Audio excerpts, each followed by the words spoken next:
너희 시대는 끝났다. 시대의 종말은 온 세상을 위한 것입니다. 노아 시대를 감안하면 기독교인이든 종교인이든 무신론자에 상관없이 지구적으로 일어납니다. 하지만 그것은 지구의 종말이 아니라 악의 종말을 의미합니다. 또한 과거의 패턴처럼 의인의 구출이 선행될 것이고 그때부터 지구는 1000년 더 보존될 것입니다. 종말은 성경의 예언이 성취되는 때입니다. 하나님께서는 세상의 악이 증가하는 것을 언제까지 방치하지 않으시고 심판하시는 때가 있습니다. 그때 주님께서 예고하신 모든 일들이 일어날 것입니다. 성경에는 다양한 마지막 날이 있으며 각각 고유한 타임라인이 있습니다. 홍수 이전에 노아 시대의 사람들은 마지막 날까지 먹고 마시는 일에 열중하다 모두 죽었습니다. 소돔과 고모라의 사람들도 성적으로 타락하여서 유황불에 죽었습니다.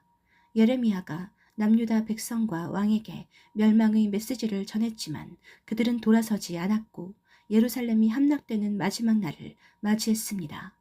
예수님께서 회개의 메시지를 전하셨을 때 거절한 사람들도 그들의 세대가 끝나기 전에 예루살렘이 로마에 의해 멸망했고 많은 사람들이 죽었습니다.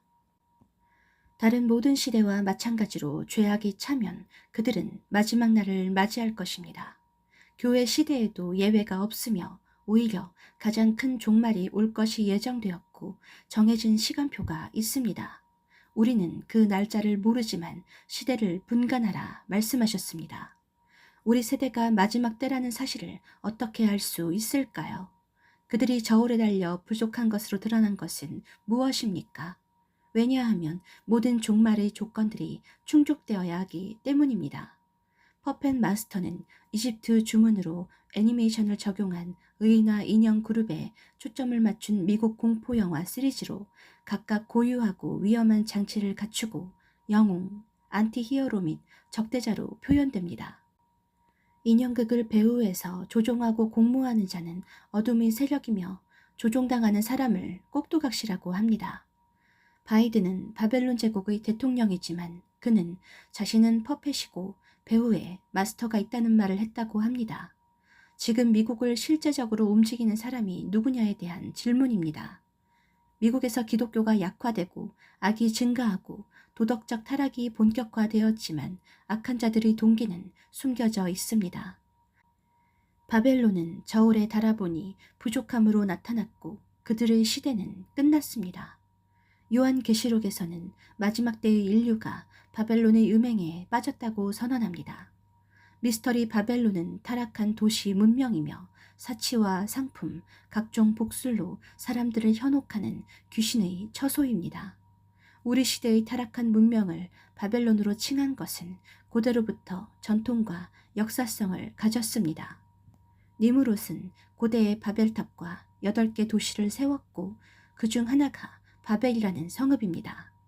남유다를 멸망시키고 포로로 잡아간 바벨론은 심판의 망치로 사용되었습니다. 바벨론의 마지막 왕이었던 벨사살은 적이 침략한 위기 상황에서도 귀족 1000명과 잔치를 벌이고 술에 취해서 그날 밤 멸망하고 말았습니다. 벨사살은 마지막 밤에 왕궁 촛대 맞은편 벽에 글자를 쓰는 손가락을 보았습니다. 얼마나 공포스러운지 왕의 무릎이 부딪힐 정도로 떨었습니다. 메네, 너희 시대는 끝났다. 데겔, 저울에 달아보았다. 바르신, 나라가 2개로 갈라진다. 메데와 페르시아. 우리가 맞이할 종말의 때도 유사한 상황입니다. 저울에 달아보니 부족한 것으로 측정되어 이 세대는 끝날 것입니다. 사람들이 땅과 하늘, 데려감과 버려둠으로 갈라질 것입니다. 7년의 재앙이 올 것이지만 최종적으로 바벨론은 1시간 만에 파괴될 것이라고 선포합니다. 그들이 부족하다고 칭량된 것은 무엇일까요? 첫째, 그들은 성령에 취해 있지 않고 음녀의 포도주에 취해 있습니다. 하나님보다 세상의 방식을 더 사랑했습니다. 미지근한 교회가 우리를 이끌어줄 것이라 기대하며 의지할 수 있을까요? 우리 중 많은 사람들이 일상생활에서 하나님의 임재가 필요하지 않기 때문에 하나님의 임재를 갖지 못합니다. 우리들 중 많은 사람들이 일상을 보내면서 제단에 불도 없고 기도 모임도 없고 하나님의 감동도 없습니다. 둘째, 그들은 자신을 거룩한 상태로 보존하지 못했습니다. 기도하고 회개하여야 했고 육신의 정욕들을 떠나야 했으며 성령 안에서 주님의 말씀을 따라 살아야 했습니다. 우리가 만약 회개한다면 주님께서 그들을 고쳐주시고 씻어주시고 용서하시기로 약속하셨습니다. 이 법칙 때문에 어떤 사람들은 깨달아서 회개하지 못하게 하십니다. 하나님께서는 종말을 표시하기 위해 참으로 많은 징조들을 보내셨지만 그들은 그 경고들을 무시했습니다. 시대를 분별한 지혜로운 사람들은 피할 준비하기 위해 깨어났습니다. 가장 큰 문제는 하나님의 말씀의 본체이신 예수님께서 직접 지구에 오셔서 죽으시기까지 전해준 말씀대로 살지 않았습니다. 나를 사랑하지 않는 사람은 내 말을 지키지 않는다.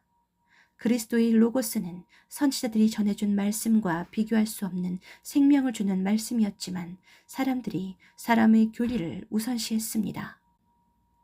이미 있던 것이 후에 다시 있겠고 이미 한 일을 후에 다시 할 것입니다. 바벨론 제국이 망했던 다니엘 5장 25절의 사건이 종말에 다시 일어납니다. 거대한 무리가 세상의 우상들에게 무릎을 꿇은 시대입니다. 나토와 나라들은 대규모 전쟁을 위해 재무장을 하고 점점 전쟁의 시대로 진입 중입니다. 땅에서 잔치한 자들은 멸망으로 들어가고 다니엘과 세 친구처럼 제국에 저항한 사람들은 천국의 잔치에 들어갑니다. 우리는 아침과 저녁의 제단에 기도를 올리고 죄의 얼룩을 말끔히 지운 상태로 아침을 시작하고 하루를 마무리합니다. 그렇게 하루하루 살던 어느 날 세상을 뒤로하고 떠날 것입니다. 말씀을 읽고 이해하는 영혼들이 그날을 위해 깨어있을 것인데 마지막 날에 산다는 것은 어떤 의미입니까? 그들은 그 목적을 위해 이 시기와 이 장소에서 살도록 선택되었습니다.